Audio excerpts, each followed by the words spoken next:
Assalomu alaykum hurmatli YouTube foydalanuvchilari. 4-sinf ona tili 2-qism. Uyga vazifa 4-mashq. Gaplardagi nuqtalar o'rniga qavs ichida ko'rsatilgan egalik qo'shimchalarini qo'yib, she'rni ko'chiring. Jajjigina barmoqchalaring. Bu yerda ikkinchi shaxs ing egalik qo'shimchasi qo'shiladi. Barmoqchalaring. Harakatdan to'xtamas bir zum. Sen chizgan gul bayroqchalaring. Bu yerda ham ing qo'shiladi. Ikkinchi shaxs deyilyapti. Ikkinchi shaxs egalik qo'shimchasi ing qo'shimchasi qo'shiladi. Bayram uchun sovg'adir qizim. Birinchi shaxs im. Birinchi shaxs egalik qo'shimchasi qo'shiladi. Qizim.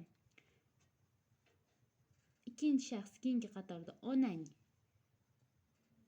Ikkinchi shaxs ne egalik qo'shimchasi qo'shilyapti. Shunda ochar keng quchoq, go'yo ko'kka yetgandek boshi. Uchinchi shaxs bilamizki, uchinchi shaxs birlikda i, si egalik qo'shimchalari qo'llaniladi. Bu yerda i uchinchi shaxs egalik qo'shimchasi qo'llanilyapti. Boshi. Sensan doim unga ovunchoq. Sen onangning kichik yo'ldoshi. Bu yerda ham uchinchi shaxs egalik qo'shimchasi qo'llanilyapti. Ya'ni i egalik qo'shimchasi.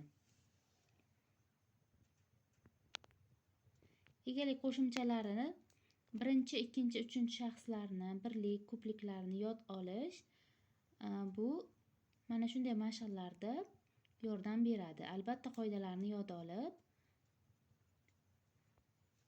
mana shu mashqlarni bajarishda foydalansangiz o'zingizga albatta foydali bo'ladi. E'tiboringiz uchun rahmat. Video foydali bo'lgan bo'lsa, obuna bo'lib, like bosib qo'yishni unutmang.